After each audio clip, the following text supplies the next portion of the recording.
এসেছে, স্যান্ডেলের ফিতা কাছা যদি ছিঁড়ে যায়, মানুষের কাছে চেয়েও না, আমি আল্লাহর কাছে চাও। মাজারে গিয়া খবরদার কোন মাজারে গিয়া কিছু চাইবেন না, মাজারে গিয়া নিজের প্রয়োজনের কথা বলবেন না, পরিষ্কার হারাম হারাম কোনো সন্দেহ নাই। মাজারে গিয়া কিছু চাইবেন না, চাইবেন আল্লাহর কাছে। আপনি দেখুন ইউনূস আলাইহিস সালাম বিপদে পড়লেন, আপনি কি ইউনূস আলাইহিস সালামের চাইতে বেশি বিপদে পড়ছেন নাকি কম? ইউনূস আলাইহিস সালামের চাইতে অত বড় বিপদে দুনিয়ার কোন মানুষ পড়ছে কোনদিন? আমার ভাইয়েরা, মাছে গিলে ফেলেছে, মাছ পানির অথল তলদেশে চলে গেছে, মাছের পেটের ভিতরে জানলা নাই, দরজা নাই।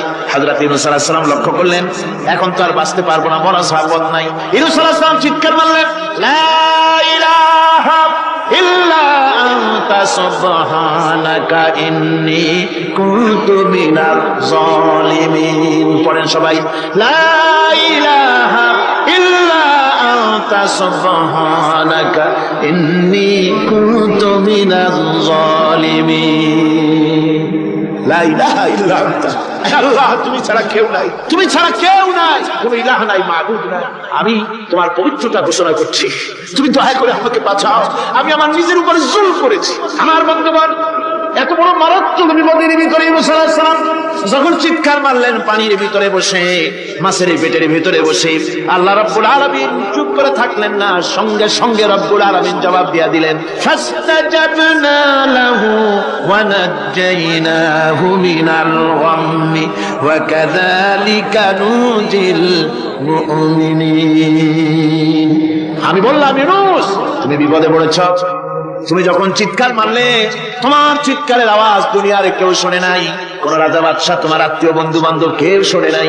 নদীর অতল তলদেশে মাছের পেটের ভিতরে বসে যে চিৎকার তুমি মারলে, পৃথিবীর কেউ শোনে নাই, আমি তোমার আরশের মালিক আল্লাহ রাব্বুল আলামিন শুনেছি। শুধু শুনি নাই, জবাব দিয়া দিলাম, মাছের পেটের ভিতরে বেদনার সৃষ্টি করে দিলাম।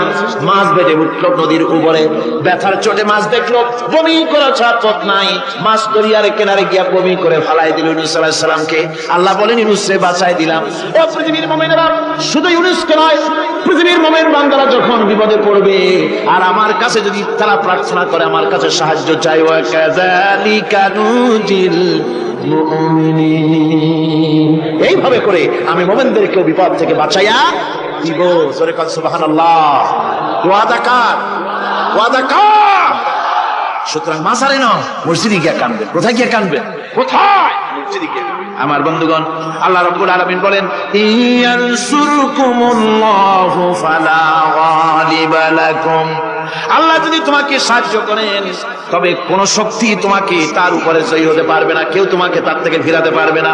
আর যদি আল্লাহ তোমাকে জিল্লতি দেন, যদি তোমাকে আল্লাহ পাক লাঞ্ছিত করেন, তোমাকে কেউ সম্মান দিতে পারবে না। দেখুন, ইব্রাহিম আলাইহিস সালামকে নমরুদ আগুনের মধ্যে ফেলাই দিবে, জিবরাইল বলছেন, ইব্রাহিম আমার কাছে সাহায্য চাও, আমি তোমার বাঁচাই দেবো, আগুন দ্বারা নিভাই দিব। কত বড় কথা, আমি বাঁচাই দেবো, আমার কাছে বলো না।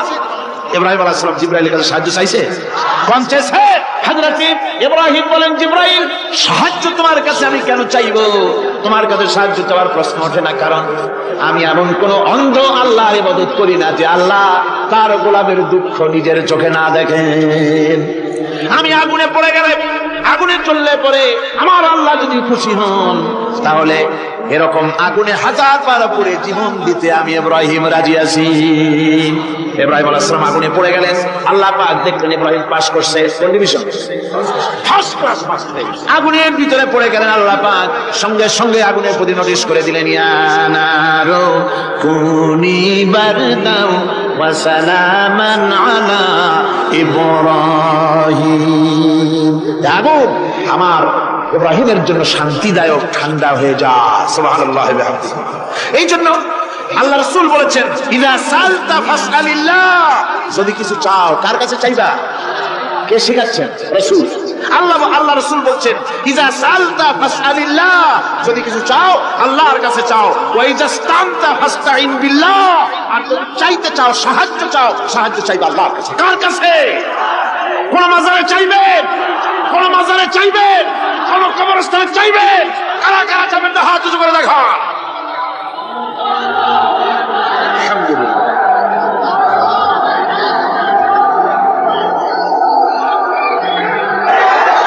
আলহামদুলিল্লাহ। ও ভাই বসেন, বসেন। আমি তো দাঁড়াইতে কই নাই, দাঁড়ান কেন? এই তো শেষ করে দিচ্ছি। বিরক্ত হচ্ছেন নাকি? বিরক্ত হচ্ছেন? শেষ হয়ে এলো, একটুখানি জিকির করেন আল্লাহর।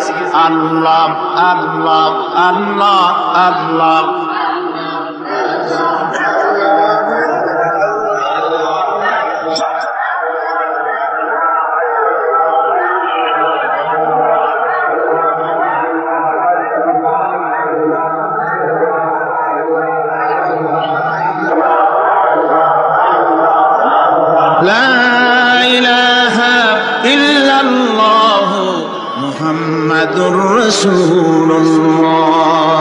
ভাইরা, এতক্ষণ আমি যা বললাম, আর রহমান আল্লামাল কোরআন, আল্লাহ আমাদের কোরআন শিখাইছেন, দয়াবান মেহেরবান তিনি আমাদের কোরআন শিখাইছেন। কোরআন আমাদেরকে তাওহীদ শিখাইছে। কি শিখাইছে?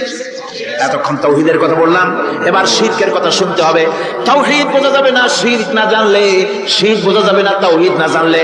দিন বোঝা যায় না রাত না বুঝলে, রাত বোঝা যায় না দিন না হলে, টক বোঝা যায় না মিষ্টি না হলে, মিষ্টি বোঝা যায় না টক বা তিতা না হলে। বুঝতে পেরেছেন? একটার বিপরীত আর একটা, এটাকে বুঝতে হবে। সুতরাং শিরক এটা হচ্ছে আন্দাজ আর অনুমানের উপর। শিরকের ভিত্তি আন্দাজ আর অনুমান। শিরকের ভিত্তি কি? এর কথাগুলি আমার না, আমি কার কথা শোনাতেছি? আমি কি কিসসা কাহিনী শোনাচ্ছি? গাজাখুরি গল্প? আল্লাহ, আমার আল্লাহ পাক বলছেন, আলা ইন্না লিল্লাহি মান ফিস সামাওয়াতি ওয়া মান ফিল আরদ। জেনে রাখো, আসমানের বাসিন্দা হোক আর জমিনের বাসিন্দা হোক, সব হচ্ছে আল্লাহর মালিকানাধীন। কার মালিকানাধীন? وما يتبع الذين يدعون من دون الله شركاء। যারা আল্লাহকে ছাড়া মন গড়া শরীকদারকে ডাকে, আল্লাহর বাদ দিয়া অন্য শরীকদের যারা ডাকে, তারা এটা ডাকে কিভাবে? ইয়াত্তাবিউনা ইল্লা যান্না ওয়া ইনহুম ইল্লা ইয়াখরুসুন। তারা নিছক আন্দাজ এবং অনুমানের অনুসারী, আর শুধু কল্পনাই করে। সব কল্পনা, কোনো দলিল নাই। মাজারে গিয়া কিছু চাওয়া, এর কি কোনো দলিল আছে? রাসূলুল্লাহ এরকম করেছেন, সাহাবায়ে কেরাম এরকম করেছেন? আগরবাতি দেওয়া, মোমবাতি দেওয়া, চাদর দেওয়া, এগুলো রাসূলুল্লাহ করেছেন না সাহাবায়ে কেরাম করেছেন? এগুলি সব আন্দাজ এবং অনুমানের উপরে করা। শিরক হচ্ছে অন্ধ অনুকরণের পরিণতি। ওই দেখছি মা বাপ করেছে, মুরব্বীরা করেছে, তাই করে। আল্লাহ পাক বলছেন, যদি তাদের জিজ্ঞেস করে সব কাজ করো কেন তারা? রব্বুল আলামিন বলেন, হাউলাই মা ইয়াবুদুনা ইল্লা কামা ইয়াবুদু আবাউহুম মিন ক্বাবল। হে নবী, এরা সেই মিথ্যা খোদাদের ইবাদত করে। কেন করে? প্রশ্ন করা হলে তারা এই জন্যই করে যে তাদের বাপ দাদারে করতে দেখেছে, তাই বাপ দাদাদের অনুসরণ তারা করে, অনুকরণ করে, আন্দাজের উপরে, অনুমানের উপরে। তাদের কাছে কোনো দলিল নাই। এই শিরক থেকে ফিরে থাকার জন্য সূরা লোকমানের মধ্যে দেখুন, হযরতে লোকমান তিনি তার সন্তানকে ডেকে বলছেন, ইয়া বুনাইয়া ইয ক্বালা লুকমানু লিবনিহি ওয়া হুয়া ইয়াইযুহু ইয়া বুনাইয়া লা তুশরিক বিল্লাহ ইন্নাশ শিরকা লাযুলমুন আযীম। ইয়া বুনাইয়া, হে আমার নান্না মুন্না লাডলা, হে আমার কলিজার টুকরা সন্তান, ইয়া বুনাইয়া লা তুশরিক বিল্লাহ, খবরদার আল্লাহর সাথে শরীক স্থাপন করো না। ইন্নাশ শিরকা লাযুলমুন আযীম। শিরক হচ্ছে মস্ত বড় অপরাধ। যারা শিরক করে তারা অপমানিতের শেষ পর্যায়ে চলে যায়, তারা অপমানিত হয়। কিরকম? ওয়ামান ইউশরিক বিল্লাহি ফাকান্নামা খাররা মিনাস সামাই ফাতাখতাফুহু আত-তায়রু আও তাহবি বিহির রিহু ফি মাকানিন সাহির। আল্লাহর সাথে যারা শিরক করে সে যেন আকাশ থেকে পড়ে গেল। কার কথা এটা? যে ব্যক্তি শিরক করলো সে যেন আকাশ থেকে পড়ে গেল, আর পাখি যেন তাকে মহাশূন্য থেকে ছোঁ মেরে নিয়ে গেল, বাতাস যেন তাকে এক বিরাট প্রান্তর নিয়ে বিন্দু বিন্দু করে ছিন্ন ভিন্ন করে দিল। তার মানে হলো আকাশ থেকে পড়ে যাওয়ার অর্থ হলো তাওহীদের অবস্থান থেকে সরে যাওয়া। পাখিতে ছোঁ মারার অর্থ হলো যখন সে শিরক করে তখন শয়তানের সে ফুটবল হয়ে যায়। শয়তানের কি হয়? শয়তানের ফুটবল হয়ে যায়। বাতাস উড়িয়ে নেওয়ার অর্থ হলো লালসা এবং নফসের প্রবৃত্তির ভিতরে লোকটি নিমজ্জিত হয়ে যায়। সুতরাং অপমান এবং লাঞ্ছনা পাওনা থাকে যারা শিরক করে তাদের জন্য। আল্লাহ শিরকের ব্যাপারে একটা দৃষ্টান্ত দিচ্ছেন। আল্লাহ পাক কোরআন শরীফে অনেক দৃষ্টান্ত দিয়েছেন। দৃষ্টান্ত দিলে লোকেরা বোঝে ভালো, ঠিক কিনা কোন? আল্লাহ পাক দৃষ্টান্ত দিচ্ছেন, ইয়া আইয়ুহান নাসু দুরিবা মাসালুন ফাসতাবিউ লাহু ইন্নাল্লাযীনা তাদউনা মিন দুনিল্লাহি লা ইয়াখলুকু যুবাবান ওয়ালাউ ইসতামাউ লাহু। আল্লাহ পাক বলেন, হে মানব সকল, আমি আল্লাহ একটা দৃষ্টান্ত দিতেছি, তোমরা শোনো। সুবহানাল্লাহ। আল্লাহ পাক বলছেন, আমি একটা দৃষ্টান্ত দেই, তোমরা শোনো। ফাসতামিউ লাহু, কান পাতা ভালো করে শোনো আমার দৃষ্টান্তটা। আমি আল্লাহর বাদ দিয়ে যারা অন্যদেরকে ডাকে প্রয়োজন পুরাবার জন্য, সন্তান পাওয়ার জন্য, স্বাস্থ্য ভালো হওয়ার জন্য, ঋণ মুক্ত হওয়ার জন্য, ইবাদত করার নিয়ত নিয়ে আমারে বাদ দিয়ে তারা যারা ডাকে, যাদেরকে ডাকা হলো, ওরা তো মাছির মতো একটা প্রাণীও বানাইতে পারে না। ছোট্ট একটা মাছিও বানাইতে পারে? জোরে বলেন, পারে? মাছির মতো প্রাণী বানানো তো দূরের কথা। ওয়াইয়াসলুবুহুম যুবাবু শাইআ লা ইস্তানকিযুহু মিনহু যাউফাত তালিব ওয়াল মাতলুব। ওই মাছি যদি তার কাছ থেকে কোনো জিনিস হরণ করে নিয়ে যায়, মাছির কাছ থেকে ওটা ফিরে রাখার ক্ষমতা তার নাই। মূর্তি বানানো হয় 10খানা হাত, 20খানা হাত, 40টা মাথা, সামনে ডাব আছে, চিড়া আছে, কলা আছে, মুড়ি আছে, কত খাবার। মাছিতে সব যদি নিয়ে যায়, কুত্তায় দাঁড়ায় যদি গায়ে পেশাবও করে দেয়, এতগুলো হাত একটা হাত দিয়েও সরাইয়া দিতে পারে না। আল্লাহ পাক বলেন, দাউফাত তালিবু ওয়াল মাতলুব। যাদের কাছে ওরা চায়, ওই আশ্রয় প্রার্থী আর আশ্রয়দাতা দুটোই দুর্বল। হাদিস শরীফে এসেছে, একবার এক মুশরিক রাসূল করিম সাল্লাল্লাহু আলাইহি ওয়াসাল্লামের কাছে এসেছেন একটা ভাঙ্গা, ঠ্যাং ভাঙ্গা, কল্লা ভাঙ্গা একটা মূর্তি নিয়ে। হুজুর বলছেন যে তোমার এই মূর্তিটার কল্লা ঠ্যাং ভাঙ্গা কেন? সে ব্যক্তি কইল যে হুজুর, এটা হলো আমার খোদা, বিপদ আপদ থেকে বাঁচার জন্য সবসময় বলে রাখি, না জানি কোন সময় কোন বিপদে পড়ে যায়। পথে চলতে গিয়ে পেশাব আসলো, ভাবলাম খোদারে নিয়ে এই কাম করুন, তার রাস্তার উপরে দাঁড় করায় রাখা, এরপরে আমার কাজ সারলাম। এসে দেখি খোদাটার মাথা থেকে শুরু করে পা পর্যন্ত খালি ভিজা। ভাবলাম খোদার শরীর ভিজা, নিশ্চয়ই কোনো বরকতের পানি হবে। কোলে তুলে নিয়ে চাট আরম্ভ করলাম। চাটতে গিয়ে টের পাইলাম যে গন্ধ লাগে টক টক। আশ্চর্য কথা, বরকতের পানি এরকমের শাসালো গন্ধ, নাক ছিঁড়ে যাওয়ার মতো। বিষয়টা কিসের বরকত? এদিক ওদিক তাকায় দেখি দূরে একটা কুত্তা দাঁড়ানো, আর তার নিচের থেকে পানি টপকাচ্ছে। তখন বুঝলাম কি বরকতের পানি। কয় হুজুর, মেজাজটা খারাপ হয়ে গেল। খোদাটা ঠ্যাংনা না ধরিয়া ঠ্যাং ধরে বললাম, তুই খোদা না হুদা? কুত্তার পেশাব দিয়া নিজের বাঁচাইতে পারো না, আমারে বাঁচাবি কেমনে? হুজুর জিজ্ঞেস করলেন, আমার কাছে কেন এসেছ? মুশরিক ব্যক্তি বলছে, ইয়া রাসূলুল্লাহ, জীবনের ভুল বুঝতে পেরেছি, আমি এখন তাওহীদের শরবত পান করতে এসেছি। নবীজি বললেন, পড়ো লা ইলাহা ইল্লাল্লাহু মুহাম্মাদুর রাসূলুল্লাহ। আল্লাহ পাক কি সুন্দর করে বুঝাচ্ছেন, আমি ছাড়া কারো কোনো ক্ষমতা নাই। আল্লাহুল্লাযী খালাকাকুম সুম্মা রাযাকাকুম সুম্মা ইউমীতুকুম সুম্মা ইউহয়ীকুম। আল্লাহ বলছেন, ও বান্দারা শোনো, আমি আল্লাহ তোমাদেরকে সৃষ্টি করেছি, শুধু সৃষ্টি করি নাই, খাবার দিছি। কে দিয়েছেন খাবার?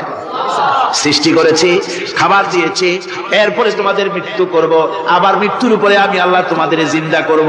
হাল মিন শুরাকাইকুম মান ইয়াফআলু মিন যালিকুম মিন শাই। তোমরা যাদের পূজা করো, তোমরা যাদের ইবাদত করো, আমি আল্লাহ ছাড়া আমি যে সব কাজ করি, এই সব কাজ তোমাদের ওই সব দেবদেবতারা করতে পারে? আল্লাহ বলেন, পারে না। সুবহানাহু ওয়া তাআলা আম্মা ইউশরিকুন। তিনি পবিত্র, পবিত্র, পবিত্র। তারা যে সমস্ত কথা বলে আর আল্লাহর সাথে যে সমস্ত জিনিস দিয়ে শরীক স্থাপন করে, তার থেকে আল্লাহ মহান, পবিত্র। আল্লাহ পাক বলেন, দেখো আমার কত ক্ষমতা, চিন্তা করো। কুল আরাইতুম ইন আখাযাল্লাহু সামআকুম ওয়া আবসারাকুম ওয়া খাতামা আলা কুলুবিকুম মান ইলাহুন গায়রুল্লাহি ইয়াতিকুম বিহি। আল্লাহ পাক বলেন, নবী আপনি বলেন, বলে দিন, আল্লাহ যদি, তোমরা কি কখনো এই কথা চিন্তা করে দেখেছো, আল্লাহ যদি ইচ্ছে করেন তাহলে তোমাদের কানের শ্রবণ শক্তি আল্লাহ পাক বন্ধ করে দিতে পারেন। ইচ্ছে করলে তোমাদের চোখ দুটির দৃষ্টি শক্তি আল্লাহ পাক কেড়ে নিতে পারেন। ইচ্ছে করলে তোমার বিবেক বুদ্ধি সব লোপ পায়া পাগলে পরিণত করে দিতে পারেন। পারেন কিনা জোরে কোন? আল্লাহ পাক বলেন, কখনই কি সব কথা চিন্তা করেছ? ইচ্ছে করলে আমি তোমার শ্রবণ শক্তি বন্ধ করে দিতে পারি, চোখের দৃষ্টি শক্তি, চোখের নূর কেড়ে নিতে পারি, বিবেক বুদ্ধির লোভ পাওয়া দিতে পারি। এরপরে এগুলি যদি আমি করে মান ইলাহুন গায়রুল্লাহি ইয়াতিকুম বিহি, তাহলে আমি আল্লাহ ছাড়া মন কে আছে? আবার তোমার দৃষ্টি শক্তি ফিরায় দিতে পারে, আবার তোমার শ্রবণ শক্তি ফিরায় থাকে ফিরায় দিতে পারে, আবার তোমার বিবেক শক্তি ফিরায় দিতে পারে। আছে কি কেউ? আছে? আল্লাহ পাক বলেন, নবী আপনি বলেন আমার নিয়ামত খায় লাভালাভি করো, আমার নিয়ামত খাও, পানি খাও, মাছ খাও, গোশত খাও, যে পানি না হলে তোমাদের জীবন বাঁচে না। কুল আরাআইতুম ইন আসবাহা মাউকুম গাওরান ফামান ইয়াতিকুম বিমাইন মাইন। নবী বলে দিন, সমুদ্রের পানি, দরিয়ার পানি, কুয়ার পানি, পাতালের পানি, সমস্ত পানি যদি আমি আল্লাহ শুকায় দেই, তাহলে এমন কোন খোদা তোমার আছে নতুন করে পানির আমদানি করে দিতে পারে? কি সুন্দর করে আল্লাহ বুঝাচ্ছেন। সুবহানাল্লাহ, সুবহানাল্লাহ। আল্লাহ পাক আবার বলেন, শোনো বান্দারা, ও নবী আপনি মানুষকে ভালো করে বুঝান। কুল আরাইতুম ইন জাআলাল্লাহু আলাইকুমুল লাইলা সারমাদান ইলা ইয়াউমিল কিয়ামাহ। ও নবী ভালো করে বুঝান, আমি যদি এই রাত্রটাকে টেনে কিয়ামত পর্যন্ত লম্বা করে দেই, এই রাত যদি আর সকাল না হয়, মান ইলাহুন গায়রুল্লাহি ইয়াতিকুম বিদিয়া, আমি আল্লাহ ছাড়া কি আছে রাতের অন্ধকার দূর করে দিয়ে সূর্যের আলো এনে দিতে পারে? আছে কে? আফালা তাসমাউন, তোমরা শুনতে পাও না? কান নাই? আল্লাহ পাক বলেন শুনতে পাও না? ইচ্ছে করলে আমি তা করতে পারি। শুধু তাই নয়, কুল আরাইতুম ইন জাআলাল্লাহু আলাইকুমুন নাহারা সারমাদান ইলা ইয়াউমিল কিয়ামাহ, আমি যদি ইচ্ছে করি দিনটাকে টেনে নিয়ে কিয়ামত পর্যন্ত লম্বা করে দিতে পারি। মান ইলাহুন গায়রুল্লাহি ইয়াতিকুম বিলাইলিন তাসকুনুনা ফীহি আফালা তুবসিরুন, তাহলে আমি আল্লাহ ছাড়া কোন শক্তি এমন আছে যে দিনের এই আলোর ঝলকানি দূর করে দিয়ে রাতের পর্দা এনে তোমার জন্য শান্তির ঘুম এনে দিতে পারে, শান্তিপূর্ণ পরিবেশ সৃষ্টি করে দিতে পারে? কে আছে আমি আল্লাহ ছাড়া? তোমরা কি দেখতে পাও না? শুনতে পাও না? কান নাই? চোখ নাই? আল্লাহ পাক এভাবে করে মানুষকে সুন্দর করে করে শীত থেকে বাঁচার জন্য বলছেন সমস্ত ক্ষমতা হচ্ছে আমি আল্লাহর। সমস্ত ক্ষমতা কার? আল্লাহ পাক বলেন, এই শীত যদি ছেড়ে না দাও, আমি ছাড়া অন্য কারো কাছে যদি সন্তান কামনা করো, স্বাস্থ্য কামনা করো, ঋণ মুক্তির কামনা করো, জেনে রাখো কুল তামাত্তাউ ফাইন্না মাসীরাকুম ইলান নার। আল্লাহ পাক বলেন, নবীদের বলে দেন ফুর্তি করো, খাও, জনমের মতো লুটে পুটে খাও, এরপরে জায়গা হবে জাহান্নাম। জায়গা হবে কোথায়?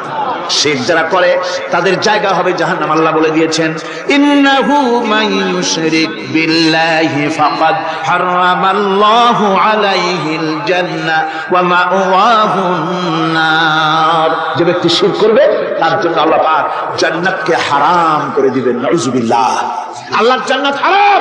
যারা শিরক করবে তাদের জন্য বেহেশত কি? আমার বন্ধুগণ, বড় মারাত্মক কথা।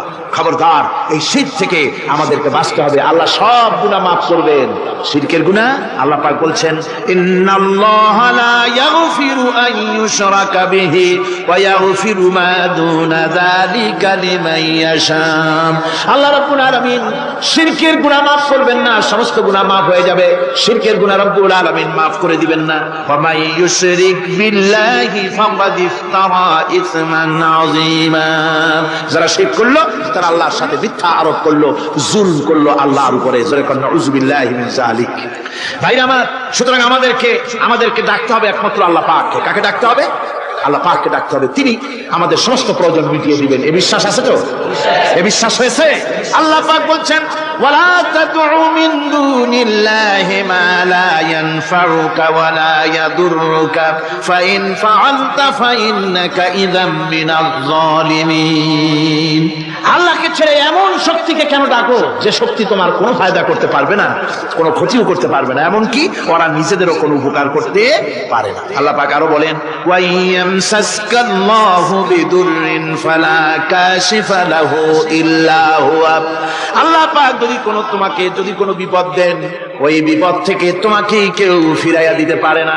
ওয়াইয়ুরিদিকা বিখাইরিন ফালা রাদ্দা লিফাদলিহি। আল্লাহ পাক যদি তোমার কোনো অনুগ্রহ করতে চান, তোমাকে যদি কোনো সাহায্য করতে চান, সেই সাহায্যের মুখেও তোমাকে কেউ প্রতিরোধ করে তুলতে পারে না, আল্লাহ সাহায্য ফিরাই দিতে পারে না। সুতরাং সবকিছুর মালিক হচ্ছেন আল্লাহ, চাইতে হবে আল্লাহর কাছে। বলুন তো জোরে সরে, হায়াতের মালিক কে? সমস্ত মুসলমানদেরকে চিল্লায় বলতে হবে, দাঁড়ানো মানুষ, বসা মানুষ, সব মুসলমান একযোগে শরীরের সমস্ত শক্তি দিয়ে বলুন, হায়াতের মালিক কে? মওতের মালিক কে? হাসাবার মালিক কে? কাঁদাবার মালিক কে? খেতে দেওয়ার মালিক কে? মৃত্যু দেওয়ার মালিক কে? সব কিছুর মালিক কে? আল্লাহ সুবহানাহু ওয়া তাআলা। তিনি হচ্ছেন একমাত্র আমাদের প্রভু। আল্লাহ রাব্বুল আলামিন বলেন, ওয়া'বুদুহু ওয়াশকুরু লাহু ইলাইহি তুরজাউন। ওই আল্লাহর ইবাদত করো, তার শুকর আদায় করো, তার দিকেই আমাদের সকলকেই ফিরে যেতে হবে। আমরা বিপদে পড়ি, মুসিবতে পড়ি, যে অবস্থায় থাকি, আল্লাহ আমাদেরকে বাঁচান, রক্ষা করেন, এই বিশ্বাস আমাদের মনের মধ্যে সবসময় থাকতে হবে। আমরা ঝড়ের মধ্যে পড়ি, বৃষ্টির মধ্যে পড়ি, বিপদে পড়ি, যেখানেই থাকি, যত কষ্ট করি, সব জায়গায় আল্লাহ আমাদের হেফাজত করেন। কে করেন? হেফাজত। সুতরাং কোনো মাজারে নয়, কোনো কবরে নয়। আপনারা এর থেকে, এই সমস্ত শিরক এবং বিদআত থেকে আপনাদেরকে বাঁচতে হবে। আকাশ থেকে, জমিন থেকে খাদ্য, রিজিক, ভালো সবকিছু আল্লাহ পাক আমাদেরকে দেন। আইলাহুম্মা আল্লাহ, এই সমস্ত কাজে আল্লাহর কোনো শরীক নাই। আছে নাকি কোনো শরীক? যদি থাকে, কুল হাতু বুরহানাকুম ইন কুনতুম সাদিকিন। যদি তোমাদের কোনো দলিল থাকে, যদি সত্যবাদী হও তোমাদের দাবিতে, তাহলে সেই দলিল তোমরা নিয়ে আসতে পারো। আমাদেরকে পরিষ্কারভাবে সবকিছু চাইতে হবে আল্লাহর কাছে। এই ঈমান আজকে পোক্তা হলো তো? জোরে বলেন, পোক্তা হলো? الذي جعل لكم الأرض مهدا وجعل لكم فيها سبلا لعلكم تهتدون। তিনি আল্লাহ, যিনি তোমাদের জন্য এই পৃথিবীটাকে সমতল করেছেন, এই পৃথিবীটাকে সুন্দর করেছেন, সমতল করে দিয়েছেন। আর তোমাদের চলার জন্য তিনি রাস্তা তৈরি করেছেন, সমতল জমিনের উপরে করে দিয়েছেন, পৃথিবীটাকে সমতল করেছেন, মাটিটাকে সুন্দর করেছেন, রহমত করেছেন। তিনি পৃথিবীর মানুষকে বসবাসের জন্য একটা পৃথিবী বানালেন, কিন্তু সেই পৃথিবীতে সেই মাটিটা এমন হলো যেখানে এত শক্ত, যা বিল্ডিং করা যায় না, যেখানে মাটি খোসা যায় না, জমিন চাষ করা যায় না। জমিন কি এরকম শক্ত? জোরে বলেন, এরকম শক্ত? এরকম শক্ত না। আবার বৃষ্টি পড়লে যে কাদা হয়, ওই রকম যদি জনমের মতো আল্লাহ কাদা বানাই দিতেন যে মানুষ দাঁড়াইতেই পারে না, কাদার মধ্যে ডুবে যায়, এরকম যদি অবস্থা হতো, তাহলে এই পৃথিবীর এই জমিনের উপরে মানুষ বাড়িঘর বানাইতে পারতো না। ঠিক কিনা কর? আল্লাহ পাক বলছেন, আমি একটা ভারসাম্যের মাধ্যমে এই পৃথিবীকে, এই জমিনকে সৃষ্টি করছি, এবং এই জমিন যেন তোমাকে নিয়ে নড়াচড়া করতে না পারে, সেজন্য আমি পাহাড় দিয়েছি। পাহাড়গুলিকে কিলকের মতো, পেরেকের মতো খিল মেরে দিয়ে পৃথিবীটার ভারসাম্য রক্ষা করেছি, যাতে করে তোমাকে নিয়ে টালমাটাল হতে না পারে।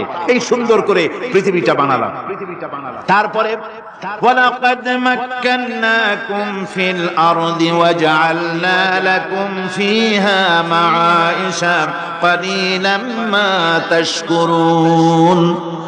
আল্লাহ পাক বলেন, আবার দেখো, এই জমিনে আমি তোমাদেরকে প্রতিষ্ঠিত করেছি, আর জমিনের উপরে তোমরা যাতে রুজি রোজগার করতে পারো সে ব্যবস্থাও আমি করে দিয়েছি। জমিন সৃষ্টি করেছি, আবার রুজি রোজগার করবে সে ব্যবস্থাও আমি তোমাদের জন্য করে দিয়েছি। এই পৃথিবী তুমি চাষাবাদ করবে, তাতে ফসল হবে সে ব্যবস্থা করে দিয়েছি। বাড়িঘর বানাবে সে ব্যবস্থা করে দিয়েছি। তারপরে পৃথিবীর এই মাটির নিচে তোমার জন্য সম্পদ রেখেছি। সমুদ্রের ভিতরে, নদীর ভিতরে, সেখানেও তোমার জন্য সম্পদ রেখেছি। আমি রহমান, সব প্রয়োজন মিটিয়েছি। শুধু এর জন্য নয় যে সৃষ্টি করলাম, ইবাদত করলাম আর জাহান্নামে পাঠিয়ে দিলাম, তা তো না। তোমাকে আমি সৃষ্টি করেছি, তোমার প্রয়োজন, যত প্রয়োজন তোমার ছিল জীবনে, সমস্ত প্রয়োজনগুলি আমি মিটিয়েছি। আল্লাহ পাক বলছেন, ওয়া হুয়াল্লাযী সাখখারাল বাহরা লিতাকুলু মিনহু লাহমান তারিয়ান ওয়া তাস্তাখরিজু মিনহু হিলিয়াতান তালবাসুনাহা আল্লাহ পাক বলেন এই সমুদ্রকে আমি আল্লাহ তোমার নিয়ন্ত্রিত, তোমার নিয়ন্ত্রণাধীন করে দিয়েছি সমুদ্রকে, আর তার ভিতরে তাজা মাংস, তাজা গোশত তোমার জন্য রেখেছি, খাবার রেখেছি। আবার তুমি পরিধান করতে পারো এমন জিনিসও, ব্যবহারের জিনিস সমুদ্রের মধ্যে রেখে দিয়েছি। তার মানে হলো সমুদ্রের ভেতরে, তার ভিতরে মাছ রয়েছে, টাটকা মাছ আছে, মণিমুক্তা আছে। স্থলভাগে পৃথিবীর মাটির উপরে যত জিনিস আছে, যত নিয়ামত আছে, সমুদ্রের তলদেশে তার কোনো অংশে কম নাই, বরং তার থেকে আরো বেশি আছে। মাটির উপরে যত নিয়ামত আছে, সম্পদ আছে, মাটির তলায় তার থেকে কোনো অংশে কম নাই। অনেক নিয়ামত মাটির তলায় আছে, খনিজ দ্রব্যগুলি মাটির তলায় থাকে। সমুদ্রের তলদেশে অসংখ্য নিয়ামত আল্লাহ রাব্বুল আলামিন রেখেছেন। বলছেন আমি হচ্ছে রহমান, আমার দয়ায় ভরা, আমি তোমার সমস্ত প্রয়োজন আমি আমার দয়া দিয়ে আমি মিটিয়েছি। আমার ভাইরা, আল্লাহ সুবহানাহু ওয়া তাআলা তিনি হচ্ছেন রহমান, তিনি হচ্ছেন রহমান। জোরে বলেন তিনি কি? দয়ার সাগর। যিনি মানুষের সমস্ত প্রয়োজন মিটিয়েছেন, তিনি কোরআন অবতীর্ণ করেছেন। আমি আল্লাহর দয়ার কথা, রহমান শব্দের ব্যাখ্যা আপনাদের সামনে করে সামনে এগোচ্ছি। আল্লাহ পাক বলছেন যে আমি এই পৃথিবী সৃষ্টি করলাম, মাটিতে তোমাদের জন্য চতুষ্পদ জন্তু সৃষ্টি করেছি, বাতাসের উপরে পাখিরা সাঁতার কাটছে, আর পানির ভিতরে মৎস্যরাজি রয়েছে। এই সমস্ত প্রাণীগুলি আত্মরক্ষার জ্ঞান আমি দান করেছি, তারা তোমাদের জন্য উপকার করে। সেই পশুগুলি পশম দিয়ে তোমাদের কাপড় চোপড় তৈরি হয়, তারপরে তার চামড়া তোমরা পরিধান করো। এই পশুগুলিও তোমাদের জন্য আমি এক নিয়ামত হিসেবে দিয়েছি। ওয়াল-আনআমা খালাকাহা লাকুম ফীহা দিফউন ওয়া মানাফিউ ওয়া মিনহা তা'কুলুন। আল্লাহ সুবহানাহু ওয়া তাআলা বলেন আমি মানুষের জন্য পশু তৈরি করেছি, চতুষ্পদ জন্তু সৃষ্টি করেছি, যার পশম দিয়ে তোমাদের জন্য শীতের পোশাক তৈরি হয়। আপনারা যে এই যে চাদর গায়ে দেন, কম্বল গায়ে দেন, এগুলো কার পশম? পশুর পশম। পশুগুলির, জন্তুগুলির পশম দিয়ে আপনাদের জামা কাপড়গুলি তৈরি হয়। তারপরে এই পশু আপনাদের জন্য বাড়িতে পাহারা লাগায়। আল্লাহ পাক বলছেন এছাড়া এই পশুগুলি আমি এমন নিয়ামত দান করেছি সমুদ্রের ভিতরে, জমিনের উপরে, মাটির তলায়, আবার আকাশের উপরে, জমিনের উপরে বিচরণশীল জীবগুলিও তোমার জন্য তৈরি করেছি। وَتَحْمِلُ أَثْقَالَكُمْ إِلَى بَلَدٍ لَّمْ تَكُونُوا بَالِغِيهِ إِلَّا بِشَقِّ الْأَنفُسِ। আল্লাহ পাক বলেন এই পশুগুলি তোমাদের আরো অনেক উপকারে আছে। তোমাদের বোঝাগুলি, বড় বড় বোঝাগুলি তারা এক শহর থেকে আরেক শহরে, দূর থেকে দূরান্তরে পিঠে করে তারা বহন করে নিয়ে যায়, যা তোমরা বহন করতে পারতে না। তোমাদের জন্য দারুণ কষ্ট হতো, মুসিবত হতো। এই ধরনের বোঝাগুলি, পশুগুলি তোমাদের জন্য বহন করে নিয়ে যায়।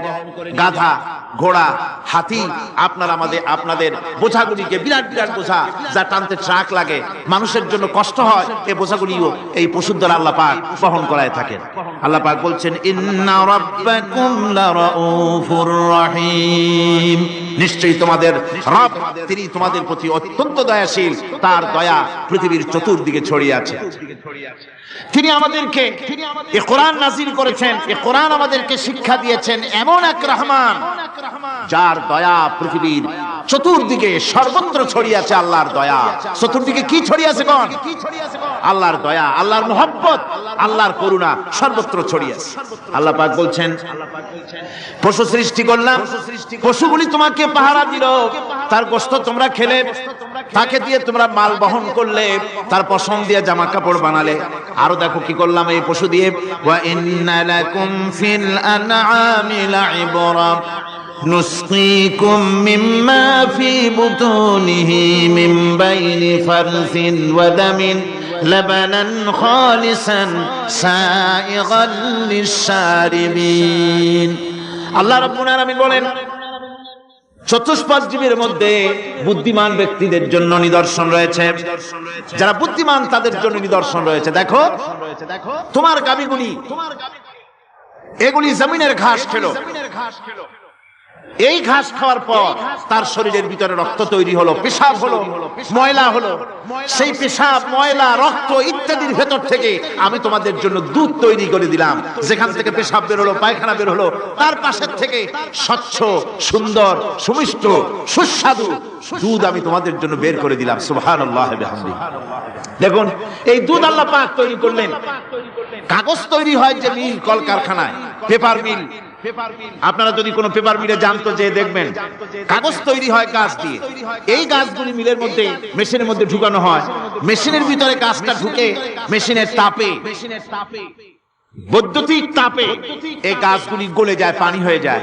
তারপরে ছাকনা থাকে, নেট থাকে, কয়েকটা নেট থাকে। সেই ছাকনাগুলির ভিতর থেকে ছেঁকে এরপরে সেই পানিটা চলে আসে প্লেটের উপরে, এসে আস্তে আস্তে শক্ত হতে হতে সেটা কাগজে পরিণত হয়ে যায়। পানিটা আস্তে আস্তে কাগজে পরিণত হয়ে যায়। তো এই কাগজ তৈরি করতে গিয়ে কাগজটা থেকে যে ছাকনাগুলি দেওয়া হলো, নেট দেওয়া হলো, যাতে করে কোনো আবর্জনা না যায়, সেজন্য এতগুলি নেট সিস্টেম আছে, এতগুলি ছাকনা সিস্টেম আছে। কিন্তু তারপরেও, এত সাবধানতা সত্ত্বেও আমরা দেখি কাগজে লিখতে গেলে কাগজের মধ্যে লিপের সাথে অ্যাক্সিডেন্ট হয়ে যায়। এ ধরনের আবর্জনা কাগজের মধ্যে দুই একটা থেকে যায়। অনেক কাগজের মধ্যে এরকম পাওয়া যায়, যায় কিনা ভাই? এবার আপনি দেখেন, কাগজ তৈরি করার জন্য মিল কলকারখানার ভিতরে, পেপার মিলে এতগুলো নেটের ব্যবস্থা থাকে, ছাকনার ব্যবস্থা থাকে। তারপরেও আবর্জনা কিছু কাগজের মধ্যে চলে আসে, দুই একটা থেকে যায়। কিন্তু ঘাস খেলো, কুড়া খেলো, খড় খেলো, ভুসি খেলো, তুষি খেলো, গাবিতে খেলো, খাওয়ার পরে আল্লাহ রাব্বুল আলামিন এ দিয়ে দুধ বানালেন। এ দিয়ে পায়খানা হলো, পেশাব হলো, রক্ত হলো। দুধ যখন দহন করলেন, দুধ দহন করার সময় একটা ঘাসের কণাও কি তার মধ্যে পেয়েছেন? পাওয়া গেছে? যায় নাই। অথচ দুধ থাকে যে বাটের মধ্যে, ওটা কি বলে? ওলান বলে নাকি? যে ওলানের ভিতরে দুধ থাকে, ওইটা কাটে দেখেন, জবাহ করে, গরু জবাহ করে ওলানটা কাটে দেখেন, ওর ভিতরে কোনো নেট আছে, কোন জাল আছে, কোন ছাকনার ব্যবস্থা আছে? কিচ্ছু নাই। সুবহানাল্লাহ কইতে ইচ্ছে করে না ভাইরা? আল্লাহ রাব্বুল আলামিন বলেন, এইভাবে করে পশুর ভিতরে তোমার জন্য কত, এক পশুতে কত উপকার করলাম। গোশত খাওয়ালাম, চামড়া দিয়া জামা বানায় দিলাম। প্রচন্ড শীত পড়ে যেখানে, কানাডায়, ইউরোপে, আমেরিকায় প্রচন্ড শীত পড়ে কোন কোন এলাকায়। দক্ষিণ আমেরিকায়, কানাডার একটা এলাকা আছে যেখানে এবার আমি সফর করে এসেছি। 12 মাস বরফ পড়ে সেখানে, বরফ আর বরফ ছাড়া কিছু নাই। সমস্ত রাস্তাঘাট সব বরফ আর বরফ। সেখানে এই প্রচন্ড শীতের ভিতরে মানুষ কিভাবে থাকবে? সুতা দিয়ে তৈরি করা কাপড়ে শীত কিছুতেই মানতে পারে না। আমি তো গেছি এমন এক জায়গায়, কানাডা এবং আমেরিকা যেখানে ছিলাম, সেখানে শীত ছিল -11 টেম্পারেচার, -11। এখন বোঝেন যে ঠান্ডাটা কি পরিমাণ। মুখের থেকে থুতু ফেললে আপনি চেহারা ফিরাতে পারবেন না, এর মধ্যে আপনার থুতু বরফ হয়ে যাচ্ছে। এই রকমের প্রচন্ড ঠান্ডায় সব রকমের কাপড় চোপড় যা ছিল এগুলো সব কিনে গায়ে দিয়ে আমি 1 3 হয়ে গেছি ফুলিয়া। তারপরেও আমার মনে হচ্ছে ঠান্ডা আমার হাত দিয়ে স্পর্শ করতেছে। তাহলে বরফের দেশ যেটা, এস্কিমোরা যেখানে বাস করে, সেই মানুষগুলির অবস্থা কি? ওই এস্কিমোরা যেখানে বাস করবে, 12 মাস যেখানে বরফ পড়বে, ওই জায়গার মানুষগুলো কি করে, কি গায়ে দিয়া বাঁচবে? এ পরিকল্পনা, এই চিন্তা দুনিয়ায় কেউ করে নাই, রহমান করেছেন। আল্লাহ রাব্বুল আলামিন পশু তৈরি করেছেন, পশুর গায়ে পশম দিয়েছেন, চামড়া দিয়েছেন। সেই জায়গার মানুষগুলি চামড়া দিয়া জামা তৈরি করে গায়ে লাগায়, শীত ঢোকে না। সুবহানাল্লাহ ওয়া বিহামদিহি। চামড়া দিয়ে জামা তৈরি হচ্ছে, কাপড় চোপড় তৈরি হচ্ছে। আল্লাহ বলেন, এভাবে করে কত কিছু হলো। চামড়া দিয়া জামা বানাইলা, পশম দিয়ে শাল তৈরি করলে, কম্বল তৈরি করলে, গোশতগুলো পাইকারি দরে খাইলে জম্মের খাওয়া। তারপরে হাড্ডিগুলি দিয়া শার্ট তৈরি করলে। এই পশু তোমাকে পাহারা দিল বাড়িতে, কুত্তায় সারা রাত পাহারা দেয় তোমার বাড়িতে। কুত্তা আবার পুলিশেও চাকরি করে। ইংল্যান্ডে, লন্ডনে দেখেছি আপনার, সেখানে কুকুর, ওকে ট্রেনিং দেওয়া হয়, কুকুর পুলিশে চাকরি করে।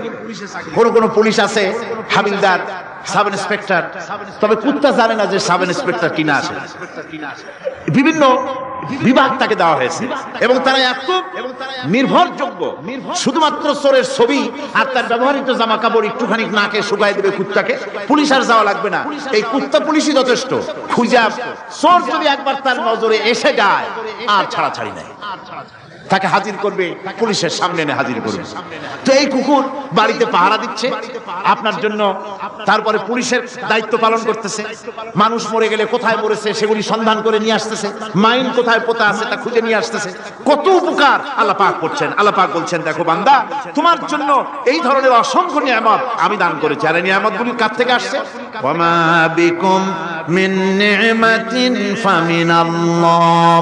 যত নিয়ামত বান্দা তোমার জন্য তুমি পেয়েছো, সমস্ত নিয়ামত আমি আল্লাহ রাব্বুল আলামিনের পক্ষ থেকে এসেছে। সব নিয়ামত কে দিয়েছেন? জোরে বলেন, কে দিলেন? আল্লাহ পাক দিলেন। আল্লাহ পাক বলেন, এইভাবে করে আমি আমার নিয়ামত দিয়ে, রহমত দিয়ে তোমাকে আমি সৃষ্টি করেছি, তোমাকে লালন পালন করতেছি। একটি মানুষ যতই সংকীর্ণ এবং অসভ্য জীবন যাপন করুক না কেন, সে পৃথিবীতে যেখানে বসবাস করে সেখানে বসে সে অন্তত তার চতুর্দিকে কত নিয়ামত সে লাভ করতেছে তা সে চিন্তা না করে পারে না। সে যদি চিন্তা করে তাহলে অবশ্যই এগুলি তার জ্ঞানের মধ্যে আসবে। একজন কৃষক, সে নির্জন একটা কুটিরে বাস করে। সে আল্লাহর সৃষ্টি নৈপুণ্যতা বুঝুক আর না বুঝুক, আকাশ কেন সৃষ্টি হলো, জমিন কেন সৃষ্টি হলো, এই কথা যদি জিজ্ঞাসা করা হয় কৃষককে, সে তো ভালো করে তা বুঝবে না। কিন্তু অন্তত এতটুকু কথা একটা মূর্খ, একজন চাষি যে প্রত্যন্ত একটা অঞ্চলে বাস করে, একটা নিবিড় পল্লীতে বাস করে, অজপাড়াগায় বাস করে, কোন শিক্ষার আলো পৌঁছায় নাই, স্কুল নাই, কলেজ নাই, বিদ্যুৎ নাই, হসপিটাল নাই, রাস্তা নাই, টেলিফোনের ব্যবস্থা নাই, এমন একটা জায়গায় একটা নিরেট, একটা মূর্খ, একটা চাষি একটা ঘরের মধ্যে বাস করে। সে পৃথিবীর আল্লাহর সৃষ্টি নৈপুণ্যতা আর কিছু বুঝুক আর না বুঝুক, এতটুকুন কথা তো সে বোঝে যে আমি যদি অসুস্থ হই তাহলে এই গাছপালার পাতা শিকড় বেটে খেলে আমি রোগ মুক্ত হয়ে যাই। আমি প্রচন্ড রোদ্রে যখন পুড়ি গাছের তলায়, আমি ছায়া নিলে পরে আমি তখন আরাম পাই, ঠান্ডা পাই। এই গাছগুলি তার তরুণ বয়সে আমাকে ফল দেয়, গাছ যখন বড় হয় তখন সে আমাকে ছায়া দেয়। এই গাছের তক্তাগুলি দিয়ে, গাছ দিয়ে কাঠ হয়, তা দিয়ে তক্তা হয়, তা দিয়ে খুঁটি হয়, তা দিয়ে আড়া হয়, তা দিয়ে নৌকা হয় ইত্যাদি সে বুঝতে পারে। তাছাড়া এই গাছ যখন বুড়ো হয়ে গেল, শুকিয়ে গেল, তখন এই গাছ দিয়ে আগুন জ্বালায়া আমি রান্না বান্না করি। গাছ এত আমার উপকার করছে, তার দ্বারা উত্তাপ পাই, আলো পাই, এত কিছু পাই। একটা মূর্খ লোক চিন্তা করলে এতগুলি জিনিস সে অনুভব করতে পারে এবং এরপরে তার চিন্তা চলে যায় যে এই সমস্ত নিয়ামত এমনি এমনি হয় নাই, নিঃসন্দেহে একজন এগুলি সৃষ্টি করেছেন, তার নাম আল্লাহ। তার নাম কি? তার নাম রহমান। জোরে বলেন, তার নাম কি? রহমান। তিনি সৃষ্টি করেছেন, তিনি এগুলি দান করেছেন। এই বৃক্ষরাজি আল্লাহ পাক বলছেন, নিল্লাযী জাআলা লাকুম মিনাশ শাজারিল আখদারি নারান ফাইদা আনতুম মিনহু তুকিদুন। আল্লাহ রাব্বুল আলামিন বলেন, সেই দয়াময় আল্লাহ রাব্বুল আলামিন গাছ সৃষ্টি করেছেন, আর এই গাছগুলি সৃষ্টি করে দিয়েছেন তোমাদের কাজের জন্য, যা দিয়ে তোমরা আগুন জ্বালাও, চুলা জ্বালাও, রান্না বান্নার কাজ করো। ওয়া রাহমাতি ওয়াসিআত কুল্লা শাই। আমার রহমত ঘিরে আছে আমার গোটা পৃথিবীকে, সর্বত্র আমার রহমত আর রহমত। এই কোরআন শরীফ শিক্ষা দিয়েছেন তিনি, আর রহমান আল্লামাল কোরআন। এই কোরআন শিক্ষা দিয়েছেন সেই মহান আল্লাহ রাব্বুল আলামিন, যিনি হচ্ছেন রহমান, যার দয়া দিয়ে গোটা পৃথিবী পরিব্যাপ্ত হয়ে আছে। এক মুহূর্তের জন্য চিন্তা করুন, এক মুহূর্তের জন্য চিন্তা করুন, আল্লাহ পাকের দয়া যদি না থাকতো তাহলে কি অবস্থা হতো? এই পৃথিবী আছে, পৃথিবী আছে কিন্তু কোনো সৌন্দর্য নাই, আকাশ আছে কিন্তু কোনো তারকা নাই, তারকা আছে কিন্তু তাতে কোনো আলো নাই, গাছ আছে কিন্তু তাতে কোনো সবুজ শ্যামলিমা নাই, আওয়াজ আছে কিন্তু তাতে কোনো সুর নাই, মানুষ আছে কিন্তু তার দেহের মধ্যে কোনো ঐক্য নাই। এই জাতীয় একটা পৃথিবীর চিন্তা মানুষ করতে পারে না। এটা একটা কবরস্থানের মতো অবস্থা হয়ে যাবে। আল্লাহ পাক বলছেন, দেখো আকাশ বানাইছি, আবার সেই আকাশ দেখতে যেন সুন্দর হয় সেজন্য তারকা প্রদীপ দিয়ে আকাশকে সাজাইছি। সুবহানাল্লাহ। আল্লাহ রাব্বুল আলামিন বলেন, ওয়ালাকাদ যায়্যানাস সামাআদ দুনিয়া বিমাসাবিহ। আল্লাহ পাক বলেন, এই দুনিয়ার আকাশ খানিকে তারকা প্রদীপ দিয়া সাজায় রেখেছি মনের মতন। দেখো তুমি তাকাইয়া কি সুন্দর করে নয়ন অবিরাম দৃশ্য, আকাশ বানালাম, চতুর্দিকে তারকা রাত্রে ফুটে উঠলো, যা দেখলে মানুষের নজর, মানুষের সুন্দর, তার চক্ষু শীতল হয়ে যায়। ধরে বলেন সুবহানাল্লাহ।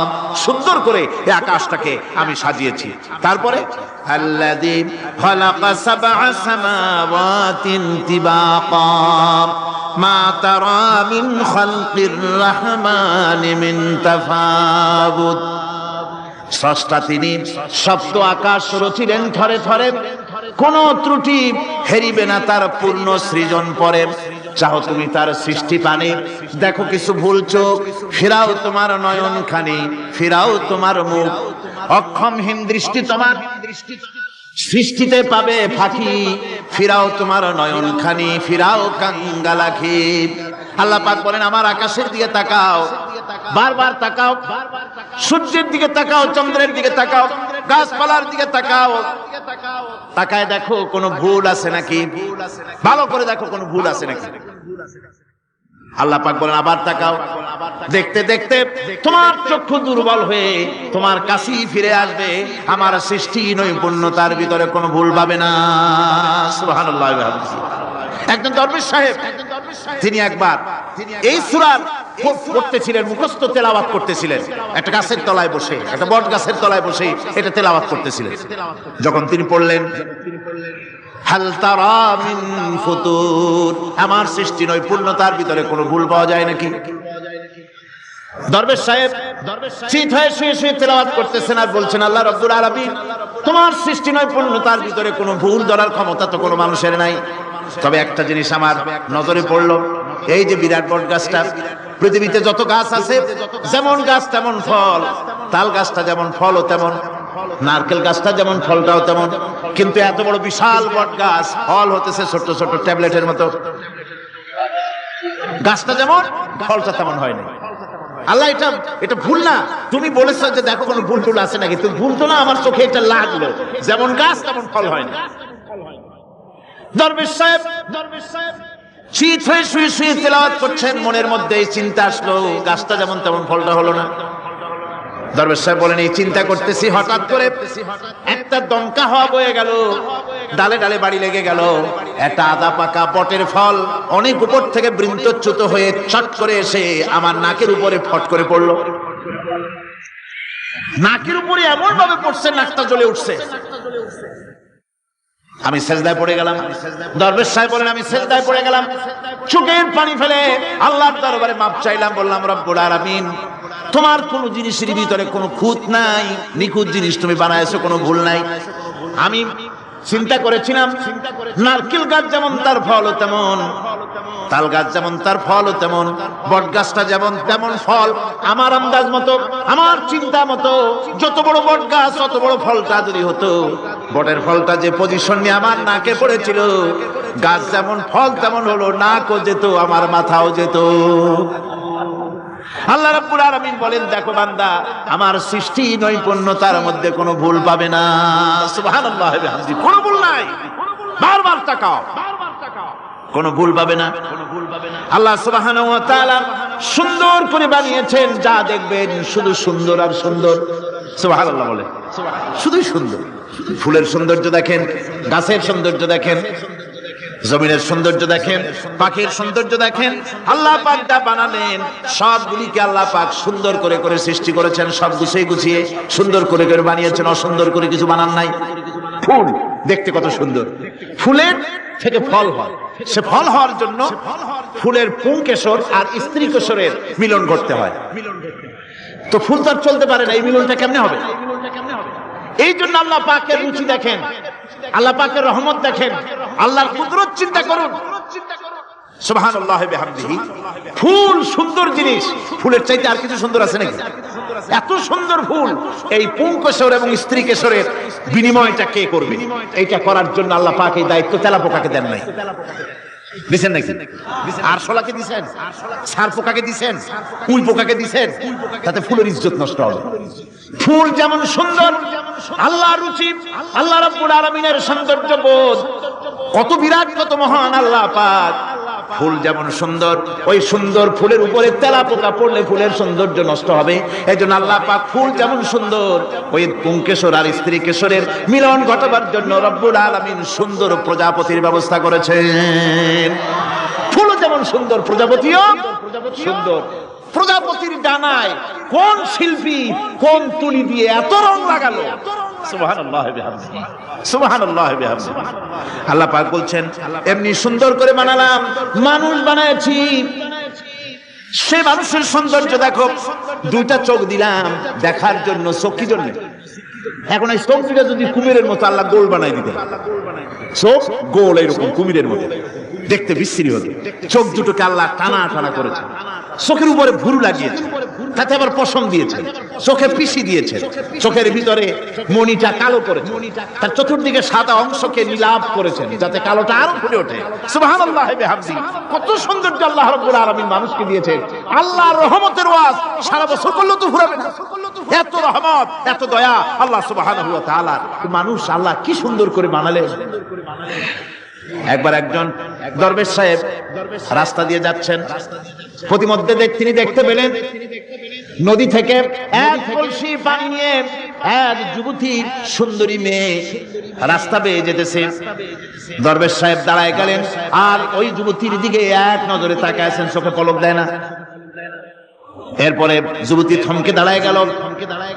আধা বুড়া মানুষ, দাড়ি অর্ধেক পাইকে গেছে, দেখতে দেখায় খুব বুজুর্গ মানুষ, কিন্তু রাস্তায় আমার একা পাইয়া এমনি করে তাকিয়ে আছে আর চোখ দিয়েও তো পানি পড়ে। ব্যাপারটা কি? দরবেশ কাঁদে কেন? প্রতিমধ্যে আমাকে একা পেয়ে দরবেশ কাঁদে কেন, তাকিয়ে আছে কেন? মহিলার চিন্তা জাগলো।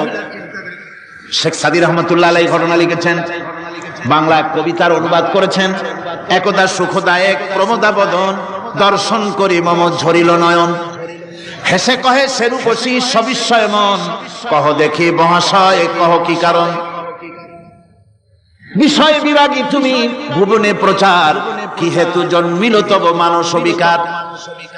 যুবতী মেয়েটি বলছে, ওগো দরবেশ সাহেব, হুজুর সাহেব, আমি একটা যুবতী মেয়ে লোক, রাস্তায় আমাকে একা পেয়ে আপনি আমার দিকে তাকায় আছেন আর কাঁদতেছেন।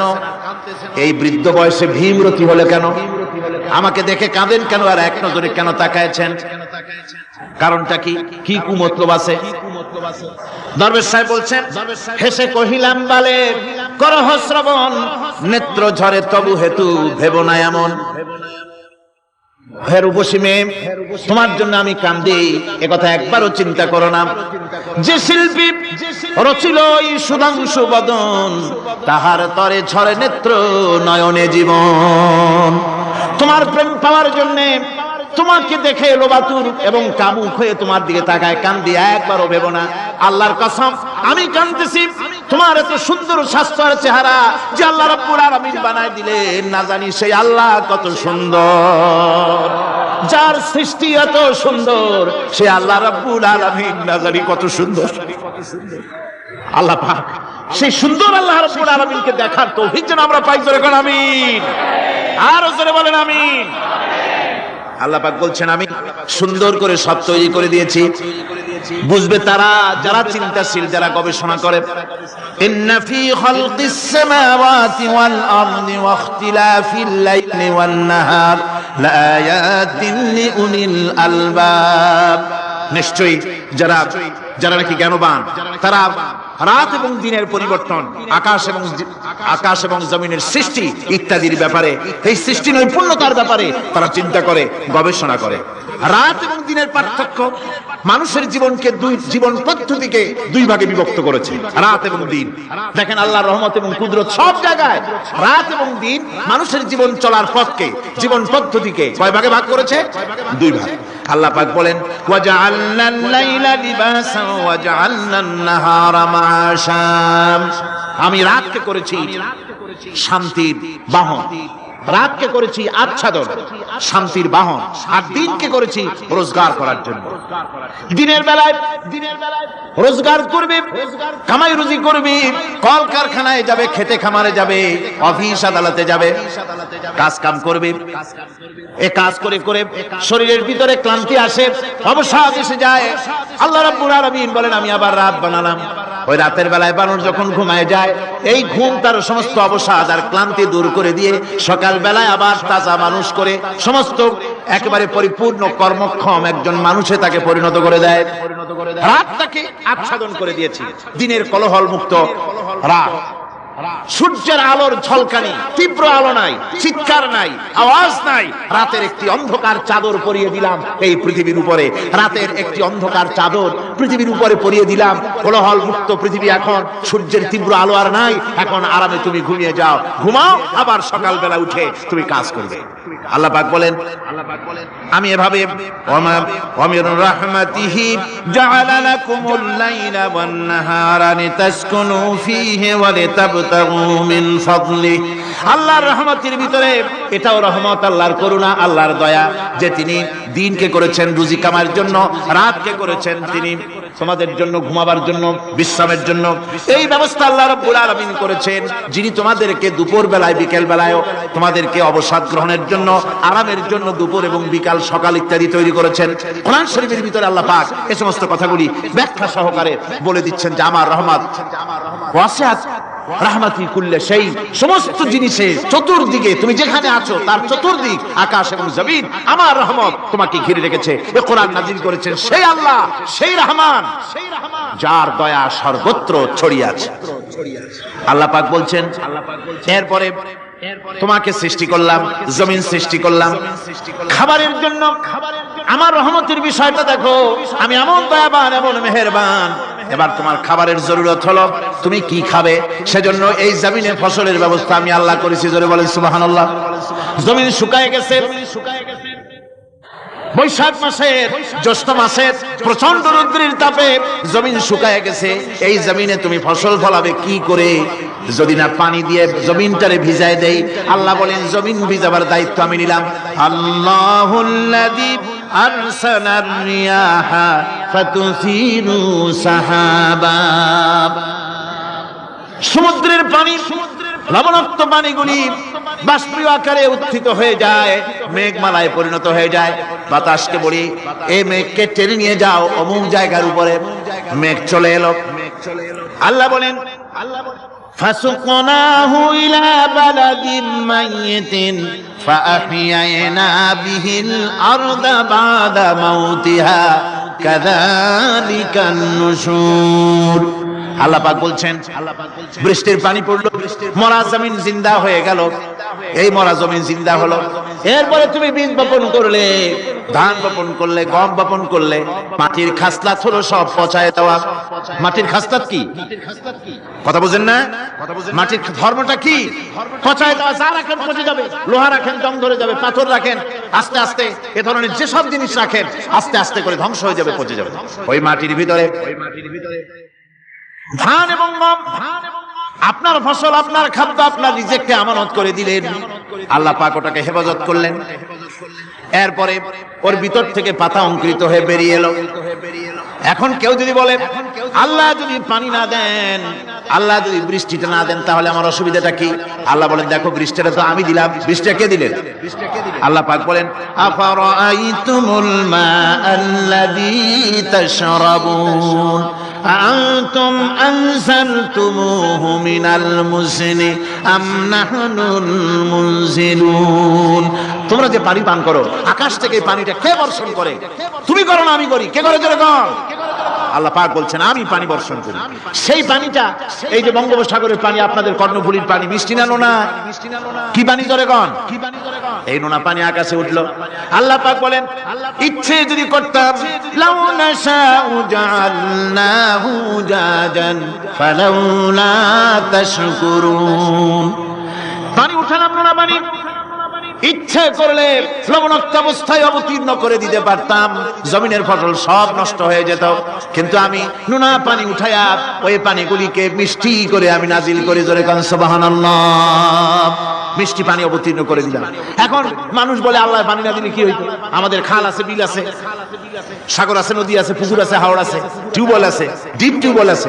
আল্লাহ বৃষ্টি না দিলে তো কি হয়ে গেল আমাদের? আল্লাহ পাক জবাব দিয়েছেন, কুল আরাআইতুম ইন আসবাহা মাউকুম গাওরান ফামান ইয়াতিকুম বিমাইন মাইন বলো দেখি সবে শুকাইয়া যদি যায় এই জমিনের পানি, তাহলে হেথায় তটডির ধারা কে দিবে সবারে আনি? টিউবওয়েলের পানি, পাতালের পানি, দরিয়ার পানি, সাগরের পানি, হাওরের পানি, বিলের পানি সব যদি আমি আল্লাহ শুকায় দেই, আমি আল্লাহ ছাড়া এমন কোন শক্তি আছে যে মরা গাঙ্গে নতুন করে পানির জোয়ার এনে দিতে পারে? আছে কেউ? কেউ নাই। আল্লাহ পাক বলেন দেখুন আমার রহমত, এভাবে করে আমি পানি দিলাম, বৃষ্টি দিলাম, এবার গাছ উঠলো, বীজ বপন করছিলাম, গাছ উঠলো। আনতুম আনশাতুম শাজারাতাহা আম নাহনুল মুনশিউন, মাটি থেকে এই গাছকে কে উদ্গত করে দিল? হয় বেটা, কে দিল? তুমি দিছো না আমি দিয়েছি? কে দিয়েছে? জোরে কর, জোরে চিল্লা এখন, কে দিল? আল্লাহ পাক বলেন গাছ উদ্গত করে দিলাম, গাছ এবার বড় হলো। এই গাছ আল্লাহ রাব্বুল আলামিন এই গাছ তৈরি করলেন। এই গাছ শুধু আপনার জ্বালানি দেয় না, গাছ শুধু ফল দেয় না, এই গাছ মানুষের জন্য গাছ হচ্ছে বন্ধু। মানুষের জন্য গাছ কি? জোরে কোন কি?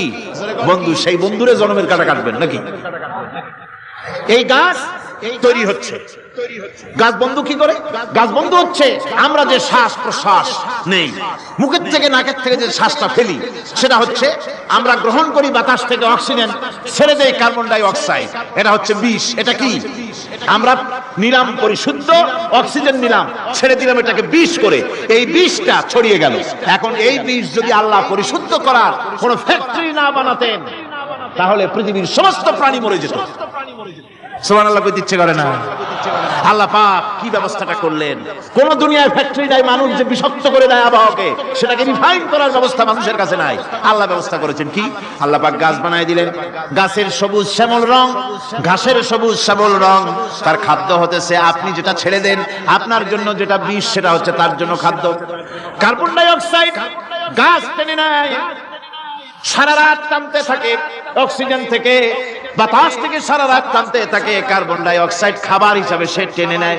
আর দিনের বেলা যখন রোদ ওঠে, সূর্যের উত্তাপ আর গাছের সবুজ রং দুটোতে মিলে এক প্রকারের রন্ধন ক্রিয়া হয়, রাধা হয়। সেই রান্নার মাধ্যমে গাছের ভিতর থেকে গাছ আবার অক্সিজেন মানুষের জন্য, প্রাণীর জন্য ছেড়ে দেয়। সুবহানাল্লাহ। তো গাছ আপনার জন্য বন্ধু। একদিকে গাছ আপনার এই কাজ করলো, ফার্নিচার বানাইলো, ছায়া দিল, ফল দিল। আল্লাহ পাক বলেন এই গাছগুলি কে তৈরি করলো? মিয়া তুমি করছো না? আমি করছি।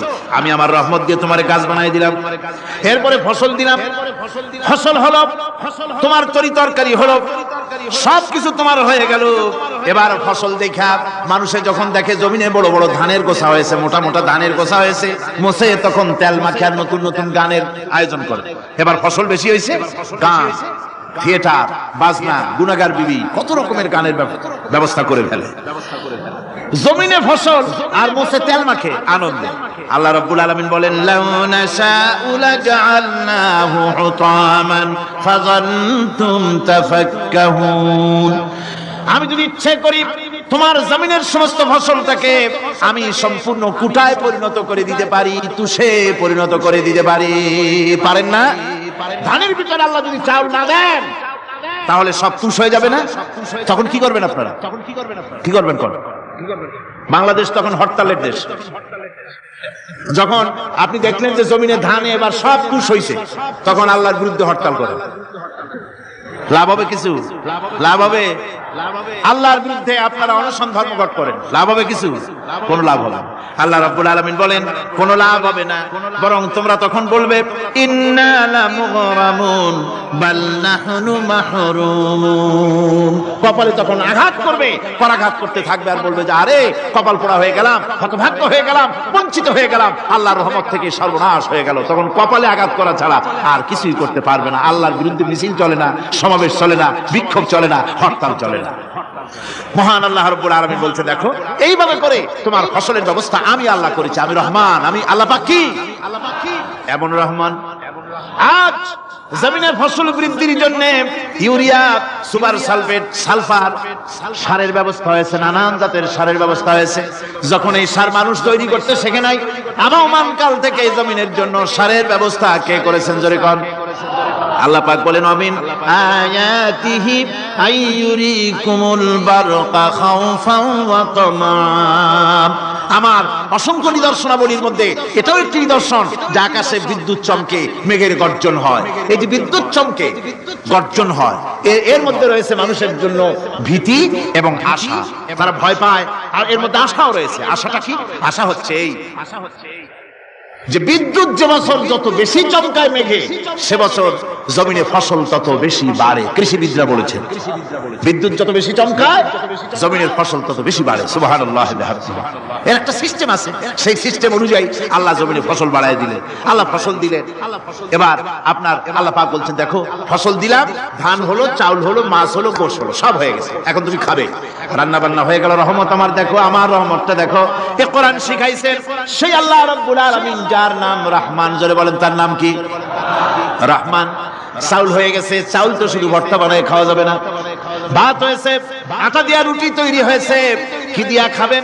আল্লাহ রাব্বুল আলামিন আপনার পুকুরের ভিতরে মাছ দিয়া দিলেন, জন্তু জানোয়ার দিলেন, চার পায়া জানোয়ারের গোশত হালাল করে দিলেন, পাখির মাংস আল্লাহ রাব্বুল আলামিন হালাল করে দিলেন।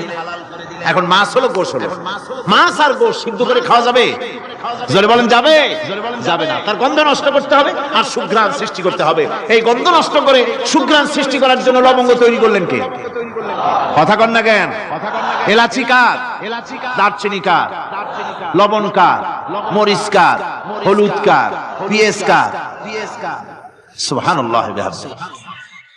এত নিয়ামত আল্লাহ রাব্বুল আলামিন বলেন, ওয়া ইন তাউদ্দু নি'মাতাল্লাহি লা তুহসুহা।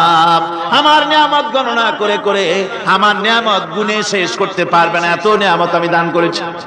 এরপরে তরি তরকারি হলো, মাছ গোশ খেতে খেতে অস্থির হয়ে যাবে, তারপরে তরি তরকারি দিলাম, শাক সবজি দিলাম, সব কিছু আমি আল্লাহ রাব্বুল আলামিন দিয়েছি। আমার নাম রহমান, তোমার সমস্ত প্রয়োজন আমি দিয়েছি, মিটাই দিয়েছি।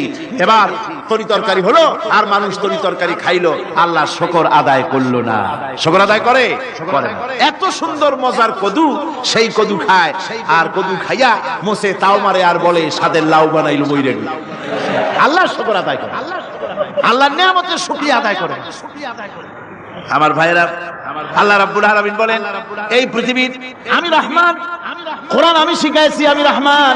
এমন রহমান শুধু মানুষকে খাবার দেই না, এই পৃথিবীর সকল প্রাণীকে আমি খাবার দেই। জোরে কোন সুবহানাল্লাহ। সকল প্রাণীর খাবার কে দেন? ওয়ামা মিন দাব্বাতিন ফিল আরদি ইল্লা আলাল্লাহি রিজকুহা। এই পৃথিবীর বুকে এমন কোন বিচরণশীল জীব নাই যে জীবের রিজকের দায়িত্ব আমি আল্লাহ গ্রহণ করি নাই। সমস্ত রিজকের দায়িত্ব কে নিয়েছেন? চিল্লায় এখন আল্লাহ সুবহানাহু ওয়া তাআলা। আচ্ছা আপনি কোন দেখি, একজন জমিদার, একজন বড় লোক, চৌধুরী, খুব বড় লোক, তার বাড়িতে 20 জন লোক গেছে রাতের বেলায়। 20 জন লোক গিয়ে মেহমান হইল। মেহমান হইয়া তারা বলতেছে, সাহেব আমরা তো মেহমান, আমি একজন এক রকমের খাবার চাইলো।